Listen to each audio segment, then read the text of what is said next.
제가 지난 청빙 설교 후에 가족들 좀 보려고 잠깐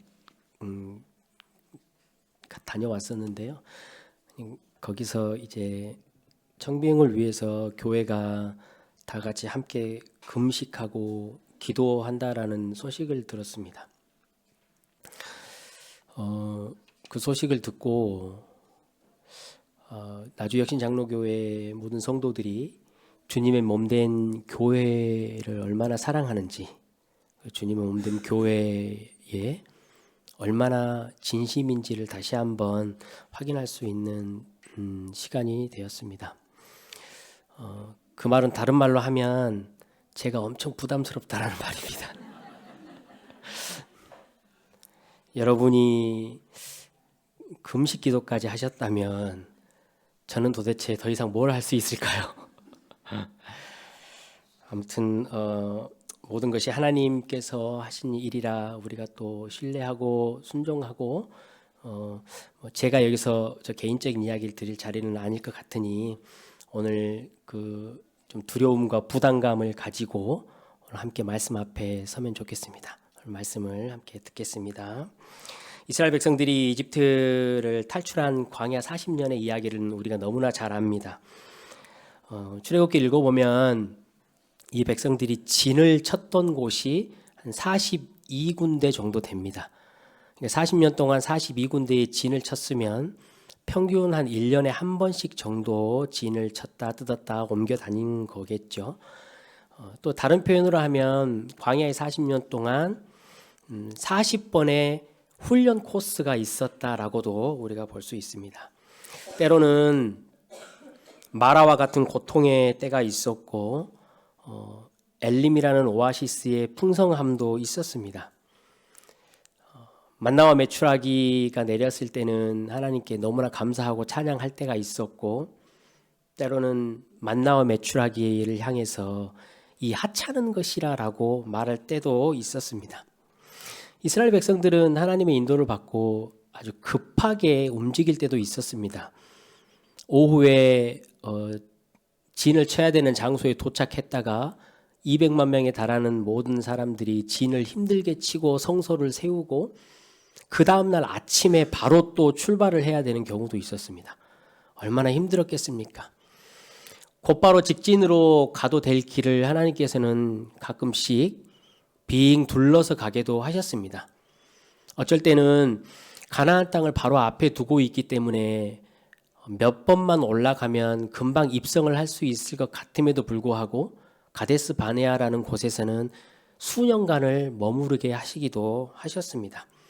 때로는 이해가 안 되는 일들도 많이 있었고 시간이 지나고 나서 하나님께서 이렇게 인도하셨구나라고 하나님의 일을 이해했던 적도 있었습니다. 때로는 홍해를 먼저 갈라놓고 그 마른 땅을 이스라엘 백성들에게 걷게 하시기도 하셨습니다. 하지만 때로는 강을 갈라놓지 않고 너희가 먼저 발을 내디디면 내가 그 강을 가르겠다라고 요단강의 사건도 주시기도 하셨습니다. 출애굽기 이야기는 그렇기 때문에 다른 이야기가 아니고 불확실한 저와 여러분의 인생에 오직 주인공인 하나님이시다라는 이야기입니다. 예측하지 못할 광야와 같은 인생 가운데에는 하나님의 높으신 조망과 전능하심이 반드시 필요합니다. 하나님의 간섭과 하나님의 동행이 필수라는 사실이죠. 그런데 오늘 본문을 보면 이런 이야기입니다. 지금 이스라엘 백성들이 광야 생활을 하기 전이지요. 모세를 부르는 이야기인데요. 이스라엘 백성과 이 모세가 광야 40년을 생활하면서 하나님과 단절됐던 적이 많이 있었잖아요. 왜 하나님과 도대체 단절을 했는지, 이스라엘 백성들이 광야에서 왜 도대체 그렇게 절망하고 방황할 수밖에 없었는지에 대한 원인이 무엇인지를 폭로해 주는 것이 바로 오늘 본문의 이야기입니다.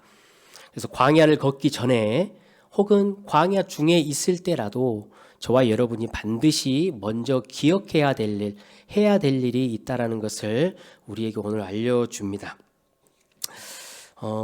박용준 목사님께서 2014년에 그리고 6월 달쯤에 또 기도 중에 교회를 시작하셨고 지금은 이제 또 다른 하나님의 사역을 맡아서 움직이시고요. 정말로 우연치 않게 저 또한 2014년 6월 달에 그때부터 한국에서 있었던 저의 사역을 정리를 하고 캐나다의 사역을 향해서 나갈 때였습니다. 그 이후로 11, 2년이 지나고 다시 이렇게 빙 둘러서 또 박 목사님은 다른 하나님의 사명으로 또 저는 또 이 자리의 사명으로 하나님께서 세우셨습니다. 마치 발령을 받아서 하나님의 필요한 곳에 하나님께서 하나님의 종들을 보내신다라는 그런 마음을 얻었습니다. 두 목회자뿐만이 아니고 여기 앉아 계시는 나주혁신 장로교회 성도들과 나주숲교회 성도들 여러분도 광야 앞에 서 있습니다. 한 번도 가보지 못한 길을 이제 곧 걸어가야 합니다. 어떠한 길이 있을지 또 어떠한 코스의 훈련일지 우리는 알지 못하지만 가장 중요한 것은 이것에도 우리 하나님만이 주인공이십니다. 우리 하나님만이 영광을 받으시기를 원합니다. 오늘 그래서 이 광야를 앞두고 있는 우리 모두가 하나님과 동행하는 복된 광야의 삶이 되기 위해서 무엇을 우리가 우선적으로 준비를 해야 할 것인가라는 이야기를 한번 좀 들어보도록 하겠습니다. 모세가 하나님의 부름을 받고 이집트로 돌아갑니다. 식구들과 함께 가지요. 가는 길에 숙소에서 잠을 자고 있습니다. 그런데 하나님은 갑자기 모세를 죽이려고 하십니다.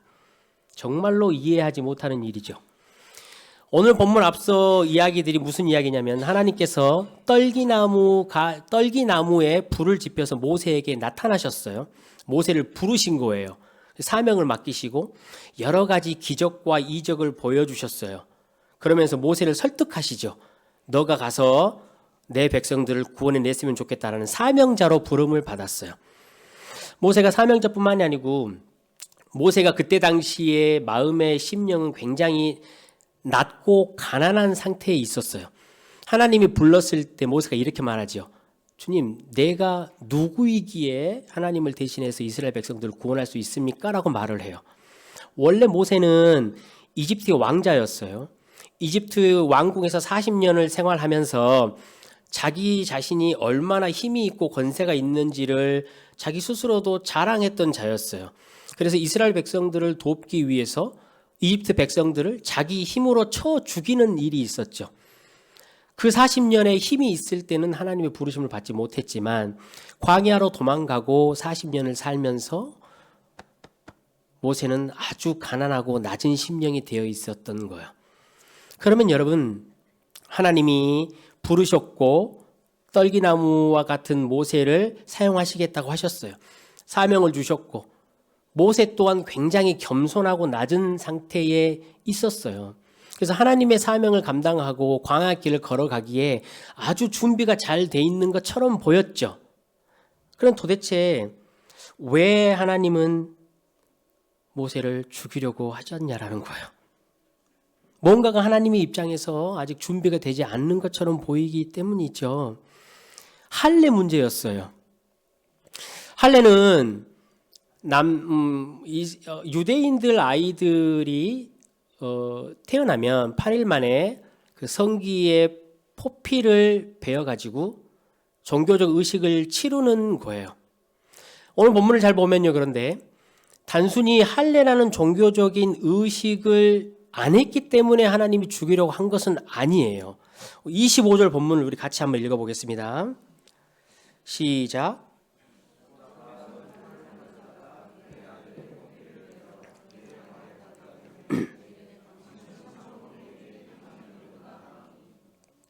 여기 보면 모세에게 무언가 문제가 있었어요. 그의 아들의 포피를 베었다라고 25절에 돼 있잖아요. 그런데 이건 한국 번역이 조금 애매하게 번역이 됐어요. 원래는 그녀의 아들이에요. 그러니까 다시 말하면 모세에게 아버지의 자격을 박탈시켜 버린 거예요. 너는 아버지가 될 자격이 없어라고 이제 그녀의 아들이라고 말을 하고요. 또 그 아내가 그러잖아요. 피난편이라고. 당신은 내 피난편이라고.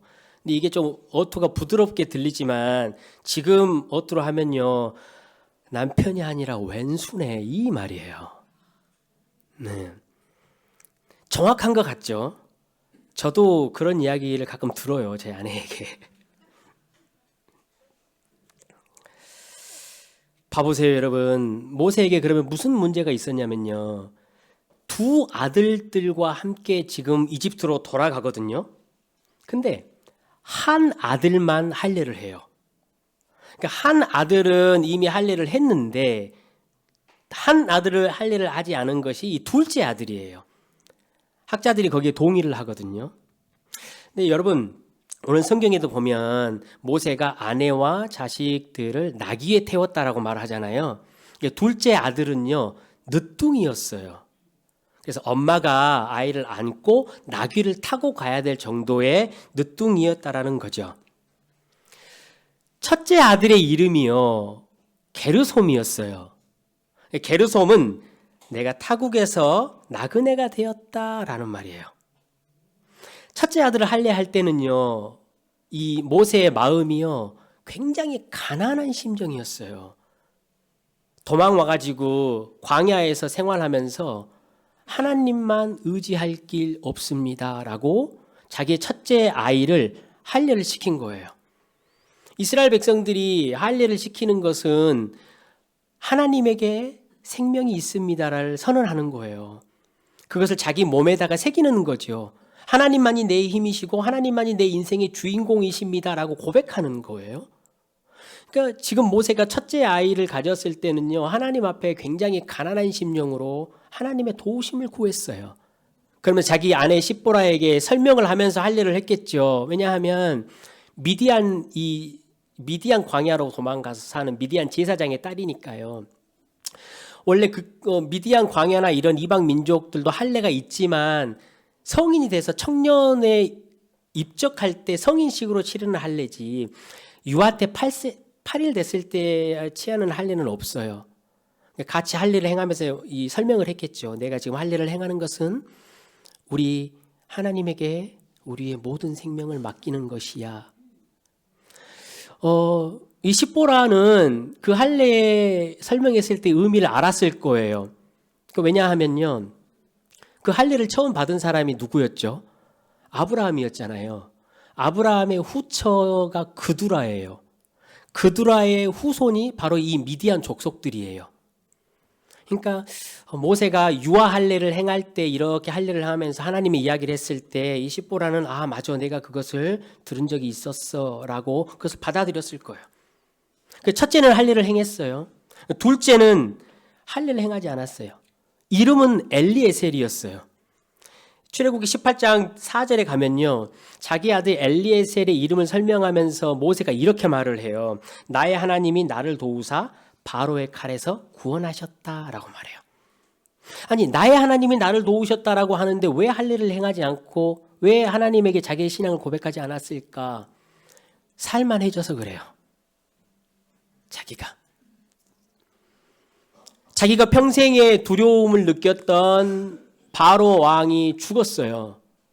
그리고 가정이 경제적으로 안정이 됐고 자기가 광야에서의 삶도 어느 정도 이제 적응이 된 거예요. 그러니까 이제 살만해진 거죠. 우리 그렇잖아요. 이사 가고 새로운 곳에 가고 그럴 때 처음에는 신앙이 어마어마해요. 저도 캐나다 처음 들어갈 때 신앙을 생각하면요, 두려울 게 없었어요. 하나님만 찾고 주님만이 내 구원이십니다. 그런데 생활이 점차 적응되면서 마음속에요, 욕망이 올라와요. 꾸물꾸물 무엇인가가 내 속에서 움터요. 여러분, 히브리 민족들은요, 말씀드렸듯이 8일 때 할례를 행하잖아요. 이집트는요, 청년 때 할례를 행하는데요, 이집트에서는 할례 받는 대상이 따로 있어요. 왕가, 특권층, 제사장의 그룹들, 아주 특별한 아이들만 할례를 받아서 그것이 자신들의 특권처럼 지니고 다니는 이집트 문화예요. 그러면 생각해 보세요. 모세가 이집트 왕자였잖아요. 무슨 생각이 났을까요? 만약에 자기 아이를 8일 만에 유아 할례를 시켜버리면요, 뭐를 잃어버리죠? 이집트로 돌아갔을 때 왕과의 특권을 한번 어떻게든지 얻어보려고 할 가능성이 아예 사라져버리는 거예요. 그 속의 욕망이 그거였어요. 내가 40년 동안 광야에 살면서 내 자존감이 바닥을 쳤던 거를 회복할 수 있는 기회. 양의 똥을 치우면서 낮고 낮은 자리에서 있었던 나의 모습을 보상받을 수 있는 기회를 이집트에 딱 걸은 거예요. 그래서 할례를 행하지 않았어요. 어떻게든지 이집트로 돌아가면 하나님이 지금까지 나의 인생을 도우셨으니까 2차 저차 2차 저차 해서 하나님께 기도함으로 내가 어떻게든지 좀 왕가의 자격을 회복하고 내 자식과 내 가족과 내 인생을 이집트에 딱 걸어서 그 이집트의 인정을 받고 바로로부터 인정을 받으면 내가 살 수 있겠다. 내 만족과 안식이 거기에 있어 라고 욕망이 싹 튼 거죠. 할례를 하지 않았어요. 그래서 이게 무슨 모습과 너무 닮았냐면요, 오늘 본문 21절에서 23절에 보면요, 바로 왕이 등장해요. 바로 왕의 완악함과 모세가 너무나 닮았어요. 여기서 완악함이라는 것은요, 꽉 움켜쥐고 놓지 않는다라는 의미예요. 21절에서 23절에 보면 이런 내용이 있어요. 바로 왕이 이스라엘 백성들을 꽉 움켜쥐고 보내지 않는 거예요. 마치 이스라엘 백성들이 자기 것인 양, 자기의 위상과 자기의 권력을 내보이는 양, 바로 왕이 그것을 꼭 움켜쥐고 있었거든요. 모세도 마찬가지였어요. 자기 자식과 자기 인생과 자기 모든 식구들, 자기 위상, 자기의 인정, 자기의 만족이 자기 것인 양 꼭 움켜쥐고 있었다라는 거예요.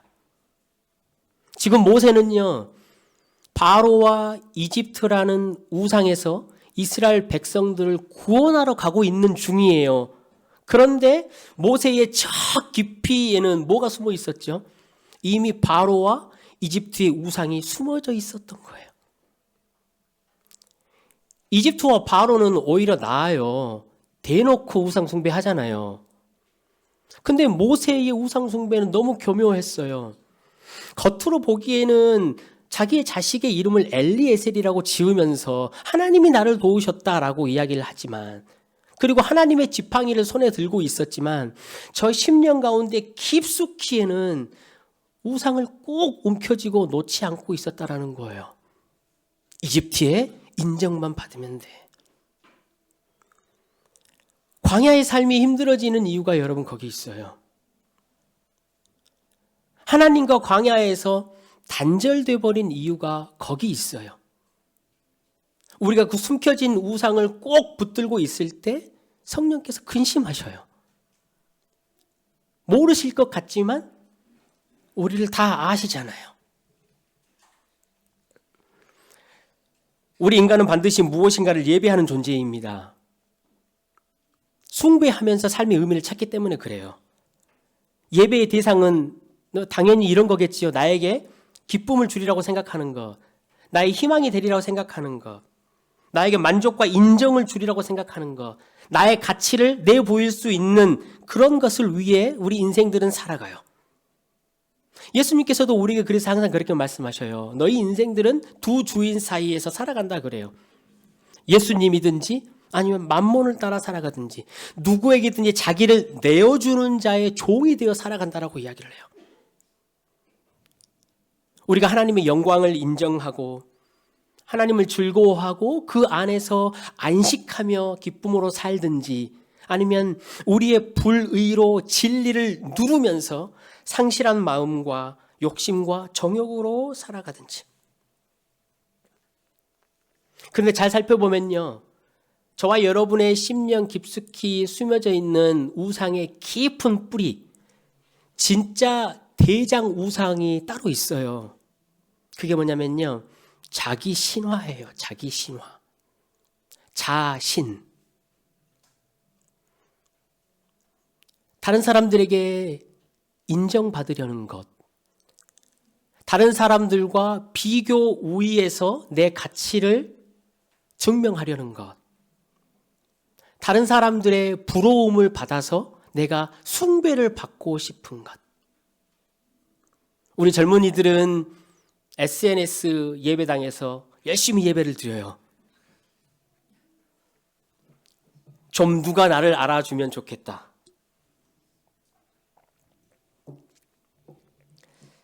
우리 어른들은 내 자식, 통장의 잔고, 내 자존심, 이걸 통해 좀 인정받고 싶은 마음들. 우리 목회자들도 똑같아요. 여러분과 똑같아요. 교인의 수가 얼마나 모였냐?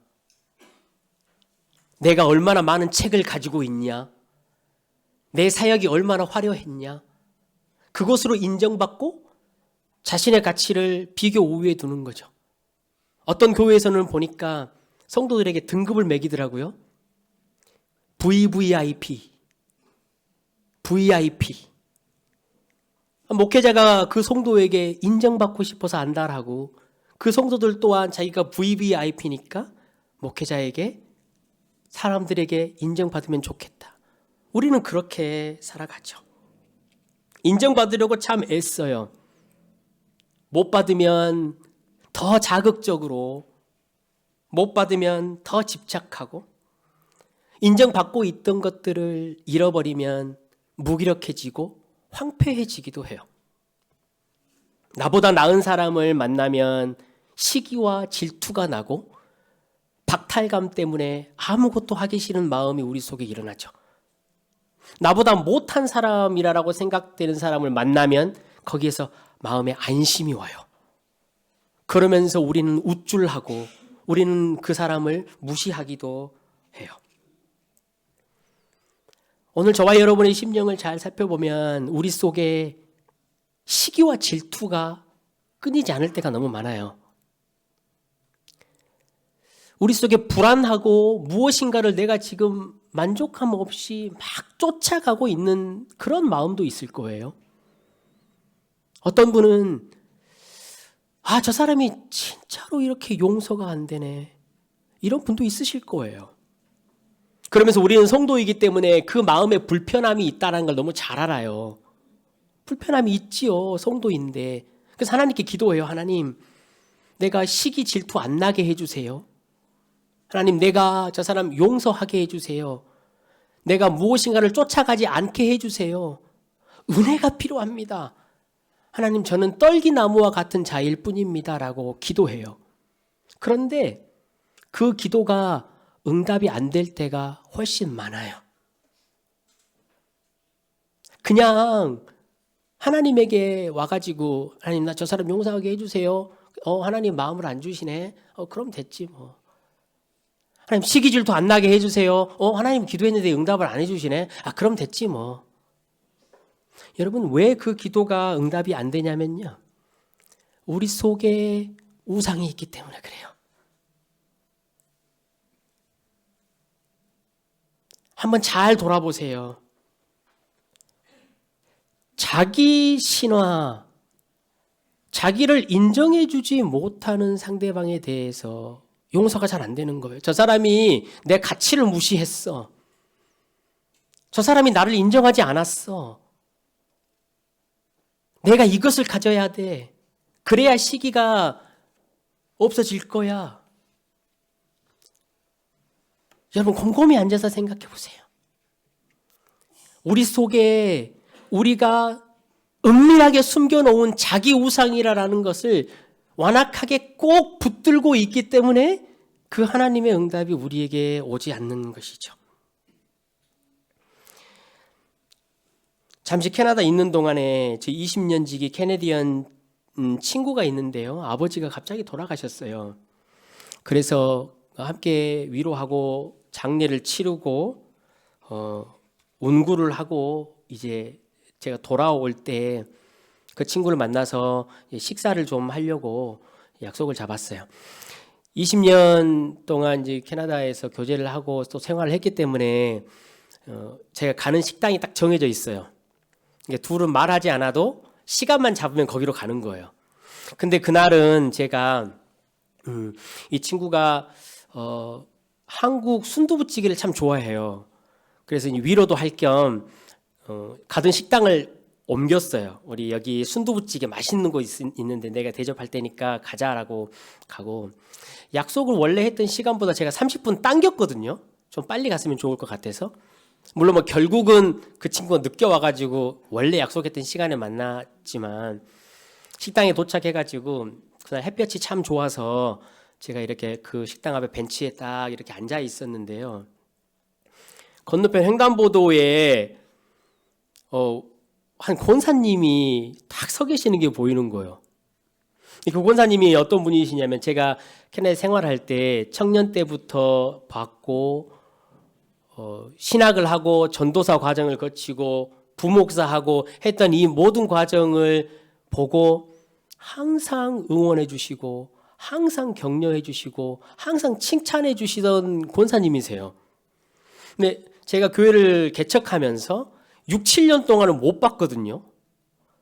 근데 갑자기 그 횡단보도 건너편에 나타나신 거예요. 제가 놀라기도 하고 깜짝 이렇게 너무 기뻐가지고 횡단보도로 확 건너가가지고 권사님 건너오시는데 허리를 탁 붙들고 권사님 그러니까 권사님이 이렇게 탁 보시더니 이러는 거예요. 6, 7년 만에 이제 제 얼굴을 보니까 놀라시는 것도 당연한 거죠. 권사님 무릎이 안 좋으셔가지고 이제 침을 맞으러 가는 중이셨어요. 그 목사님, 나 무릎이 너무 안 좋아, 기도 좀 해줘. 그래서 정류장에 앉아가지고 권사님 무릎에 딱 손을 탁 올리고, 하나님, 우리 권사님 기도 더 많이 하시도록 치료해 주세요라고 기도를 했어요. 그리고 권사님이 이제 가시면서요, 저에게 한마디를 했어요. 한마디를 했는데, 목사님, 욕심내지 마. 욕심내지 마 그래요. 제가 한국에서 무슨 사역을 어떻게 한다는 말씀도 안 했거든요. 아니, 이렇게 저 청년 때부터 과거 시간 동안 계속 격려해 주시고 위로해 주셨잖아요. 그러면은 목사님 한국 갔다는 소식 들었는데 한국 가도 목사님은 잘할 거야. 목사님 그래 왔잖아. 목사님 열심히 하잖아. 잘할 거야. 라고 말씀해 주셨으면 얼마나 좋겠어요.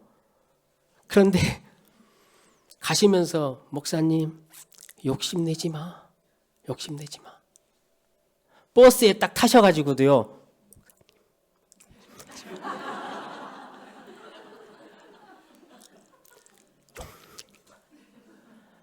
말소리는 안 들리는데 입모양이 계속 그러시는 거예요. 욕심내지 말라고. 곰곰이 생각을 해봤어요. 도대체 저게 무슨 의미일까? 제가 과거에 그렇게 사역을 할 때 그렇게 욕심을 많이 냈던 사람이었나?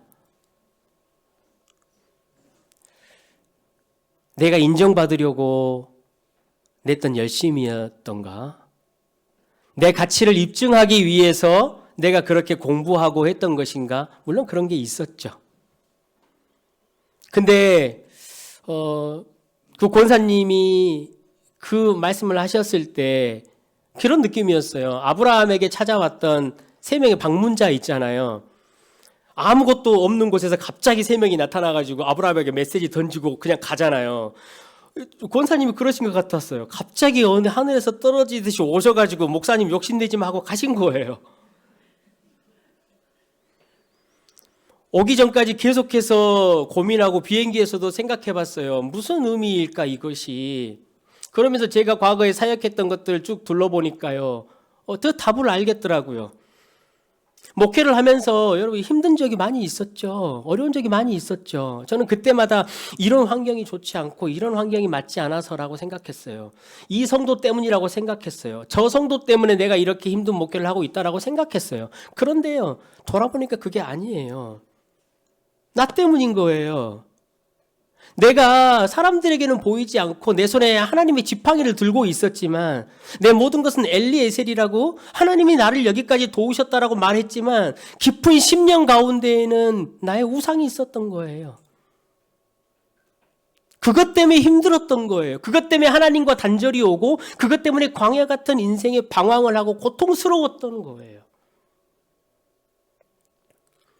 성도 여러분, 여러분은 도대체 누구에게 인정받고 싶으신가요? 여러분은 여러분의 인생을 통해서 무엇을 증명하고 싶으신가요? 무엇을 자랑하고 싶으신가요?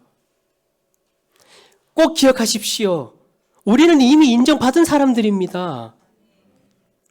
전능하신 하나님께서 우리를 이미 인정해 주셨어요.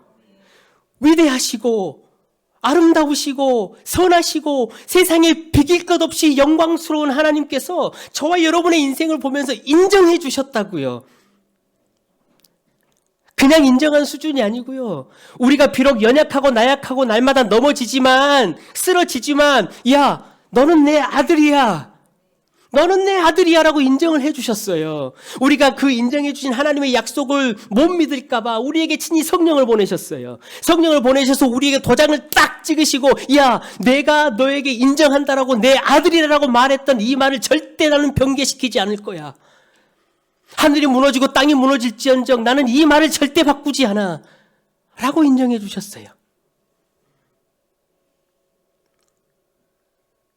사랑하는 성도 여러분, 왜 우리 살아있는 자들이 죽어있는 자들의 세상이 만들어온 가치 기준에 인정받으려고 합니까? 왜 우리 살아있는 자들이 세상에 세워놓은 행복의 기준과 세상에 세워놓은 가치 기준과 인정의 기준에 목매이며 그것에 인정받아야 합니까? 우리는 살아있는 자들이고 그들은 영원히 죽은 자들이에요. 우리의 살아있는 영혼을 하나님께서 세우시고 우리를 인정해 주셨어요. 모세를 보십시오. 어떻게 모세가 자기 숭배의 지옥에서 벗어났습니까? 자기 아내가 작은 돌칼을 가져왔어요. 그래서 자기 아들의 성기의 포피를 베고 피를 흘렸어요. 그리고 그 포피를 모세의 발에 닿게 했어요. 모세는 그것으로 인해서 우상 숭배에서 자유함을 얻었어요. 그랬기 때문에 이제 더 이상 자기의 아들들과 자기의 아내를 이집트로 데려갈 필요가 없는 거예요. 돌려보내요. 이제는 이집트에다가 자기의 왕가를 회복할 수 그럴 필요가 없는 거예요. 이집트에 돌아가서 10가지 재앙을 내리잖아요. 이것은 우상을 무너뜨리는 거예요. 이스라엘 백성들을 400년 동안 얽어매고 있었던 가치관, 문화, 그 우상들을 무너뜨리는 일을 모세가 한 거예요. 출애굽기 32장에도 보시면 이스라엘 백성들이 출애굽 가운데 금송아지 세우는 우상의 일을 해요. 모세가 그때 어떻게 했어요? 우상을 가루로 만들었어요. 태워서 이스라엘 백성들에게 먹이고 변으로 나오게 만들었어요. 그리고 이스라엘 백성들을 중보했어요. 이것이 왜 가능합니까? 자기가 우상 숭배에서 자유해졌기 때문이죠. 여러분 가운데도 마음속에 우상이 많이 있어요. 저도 마찬가지예요. 우리는 그 우상을 꼭 붙들고 있으면서 하나님과 단절된 삶을 자꾸 살아가요. 근데 성도 여러분, 저와 여러분 가운데 있는 우상은 이미 파쇄되었습니다. 이미 끝났습니다. 어떻게 해요? 예수 그리스도로 말미암아. 그 돌칼, 그 작은 돌칼과는 비교도 되지 않는 예수 그리스도의 십자가를 통해서 그 공포스러운 십자가 창에 찔림으로 말미암아 우리의 우상을 모두 없애주셨어요. 그 작은 아이의 포피, 그 작은 아이가 흘린 피 몇 방울, 그것과는 비교되지 않을 정도로 하나님의 아들이신 예수 그리스도의 살과 피가 다 찢겨지셨어요. 그가 흘리신 물과 피는 우리의 모든 것들을 씻을 수 있어요. 그 포피가 단순히 모세의 발에 닿아서 모세를 회복시킨 것을 넘어서 예수 그리스도의 보혈은 우리의 모든 심령과 감정과 의지와 우리의 지식에 이르기까지 모든 것을 회복시켜요. 충만하게 넘치게 하셔요. 우리 인생이 전적으로 타락해서 우리의 모든 것이 하나님 앞에 우상을 숭배하는 타락자로 변했지만 예수 그리스도의 보혈은 그 모든 전적 타락을 회복시키는 능력이 있는 것이에요.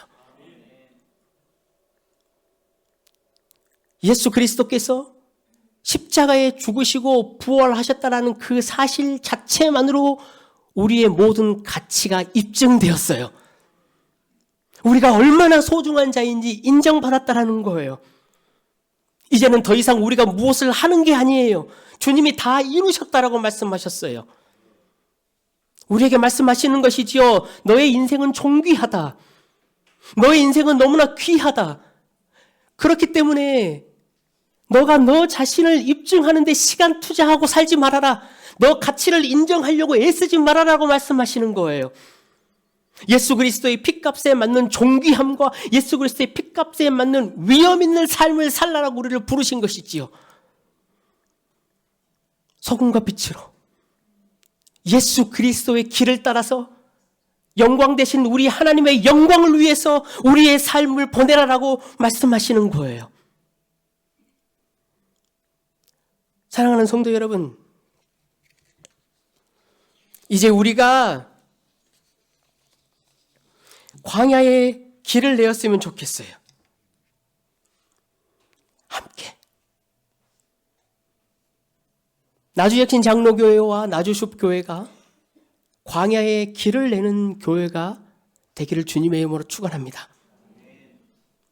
마라와 같은 쓴 물이 있는 곳에 엘림과 같은 오아시스가 되는 공동체가 되기를 소원합니다. 전갈과 불뱀에 물려서 고통 가운데 있는 자들에게 복음을 전하는 공동체가 되기를 소원합니다. 너희가 어떠한 독을 마셔도 해함이 없다라고 말씀하셨던 그 예수 그리스도의 놀라운 복음을 전하는 공동체가 되기를 소원합니다. 먹지 못하고 가난한 자들에게 만나와 메추라기를 나눌 수 있는 공동체가 되기를 주님의 이름으로 축원합니다. 이제 함께 광야의 길을 걸어갑니다. 괴로울지라도 외롭지 않는 공동체, 그런 우리 공동체가 되었으면 좋겠습니다.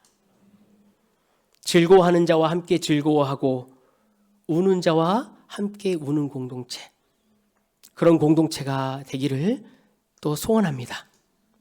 바울이 로마 교회에 메시지를 보내면서 즐거워하는 자들과 즐거워하라라고 먼저 말했어요. 왜 그러겠어요? 그게 더 힘들어서 그래요. 슬픈 자와 슬퍼해 줄 수 있는 여유는 있어요. 그렇지만 즐거워하는 자와 함께 즐거워하는 공동체가 진짜 하나님의 공동체이지요. 아무런 자랑도 아니고 아무런 우쭐함도 아니고 진정으로 함께 즐거워해 줄 수 있는 공동체, 그런 하나님의 나라의 모델하우스가 되는 우리 공동체가 되기를 주님의 이름으로 축원합니다. 우리는 모두 광야의 길 앞에 있습니다. 여러분, 무엇을 먼저 준비해야 합니까? 하나님의 은혜만을 구합시다. 그리고 더 중요한 것은 우리 속에 혹시 여전히 꼼꼼 숨겨놓았던 자기 숭배라는 그 우상들을 발견하고 타파할 수 있는 한 주 되시기를 주님의 이름으로 축원합니다. 마지막으로 우리 22절에 있는 말씀을 한번 제가 읽어드리고 같이 나누면 좋겠습니다. 22절을 보면 하나님이 이렇게 말씀하셔요. 이스라엘은 내 아들, 내 장자라 말씀하셔요. 자기 이름을 넣어가지고 한번 우리 자기에게 선포 한번 해볼까요? 크게 시작.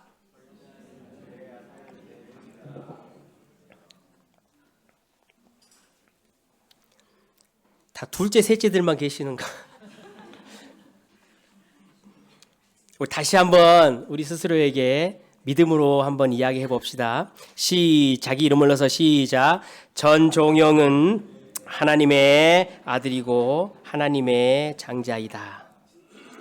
우리 옆에 앉아 계시는 아내, 남편, 자녀, 그리고 형제 자매들에게도 이렇게 우리 축복해 봅시다. 당신은 하나님의 아들이고 하나님의 장자입니다. 확실히 다른 사람에게 할 때는 목소리가 작죠, 그죠? 우리 큰 소리로 한번 다시 한번 축복합시다. 당신은 하나님의 아들이요, 하나님의 장자입니다. 존귀한 자입니다. 우리 박용주 목사님 앞에 계시는데 우리 목사님에게도 한번 그렇게 축복해 볼까요? 목사님은 하나님의 아들이요, 하나님의 장자입니다. 힘내십시오. 우리 함께 찬양하겠습니다.